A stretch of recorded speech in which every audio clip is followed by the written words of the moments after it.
గోల్కొండ. ఈ పేరు వినగానే మనకు ముందుగా గుర్తొచ్చేది భద్రాచలం గుడి కట్టించిన కంచర్ల గోపన్న మరియు అతన్ని కారాగారంలో బంధించిన అప్పటి గోల్కొండ ప్రభువు తానాషా.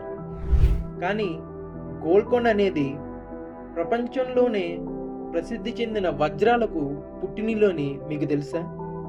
సో మీకు ఒకవేళ తెలియకపోతే ఇవాళ మనం వాటి గురించి తెలుసుకుందాం. గోల్కొండ వజ్రాలు ప్రస్తుత ఆంధ్రప్రదేశ్, తెలంగాణ రాష్ట్రాలలో ఒక నిర్దిష్ట భౌగోళిక ప్రాంతంలో తవ్వినవి. ఇవి కుతుబ్షాహీ రాజవంశం పాలనలో కృష్ణానది పరివాహక తీర ప్రాంతాన ఉన్న కొల్లూరు గనుల నుంచి వీటిని ప్రధానంగా సేకరించి కోతకి హైదరాబాద్ నగరానికి చేర్చబడ్డాయి. వాటికి మెరుగు పెట్టడం, అమ్మకం లాంటి లావాదేవీలకు హైదరాబాద్లోని గోల్కొండ ఒక వజ్రాల వాణిజ్య కేంద్రంగా స్థిరపడింది.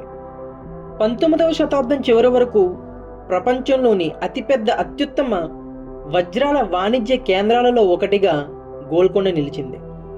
భారతదేశంలోని 2 ప్రధాన సముద్ర ఓడరేవులైన సూరత్, మచిలీపట్నం మధ్య గోల్కొండ సుల్తానేట్ ఉంది. అప్పట్లో సాంకేతిక పరిజ్ఞానం అంతగా లేదు.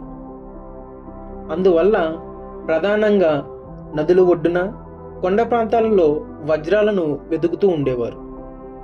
నేల రంగు, ఆకృతి, రాళ్ళ రకం చూసి వజ్రాలు దొరికే ప్రదేశాలను గుర్తించేవారు. వజ్రాలు అరుదుగా లభ్యమవుతాయి. అంతేకాకుండా వాటికి ఉన్న కఠినత, మెరుపు వాటిని విలువైనవిగా చేస్తాయి.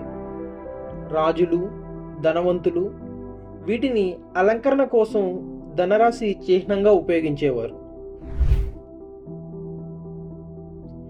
గోల్కొండ రాజ్యంలో వజ్రాల వ్యాపారం అభివృద్ధి చెందింది. వ్యాపారులు, ధనవంతులు ఇక్కడికి తరలి వచ్చారు. దీనివల్ల రాజ్యానికి ఆదాయం బాగా పెరిగింది. ఈ వజ్రాల కోసం విదేశీ దండయాత్రలు కూడా జరిగాయి. రాజ్యాల మధ్య పోరుకు కూడా కారణమయ్యాయి. భారతదేశానికి చెందిన అన్ని వజ్రాలలో కోహినూరు డైమండ్ అత్యంత విలువైనది. ఇది అత్యంత ప్రసిద్ధి చెందిన కొల్లూరు గనుల నుండి సేకరించారని చరిత్ర ద్వారా తెలుస్తుంది. కోహినూరు డైమండ్ ప్రస్తుతం యునైటెడ్ కింగ్డమ్ యాజమాన్యంలో ఉంది.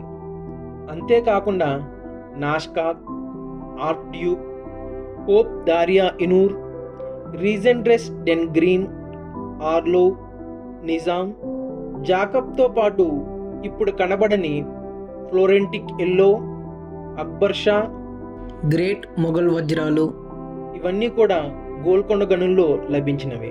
ఇవి గోల్కొండ వజ్రాలకు సంబంధించిన సంక్షిప్త చరిత్ర.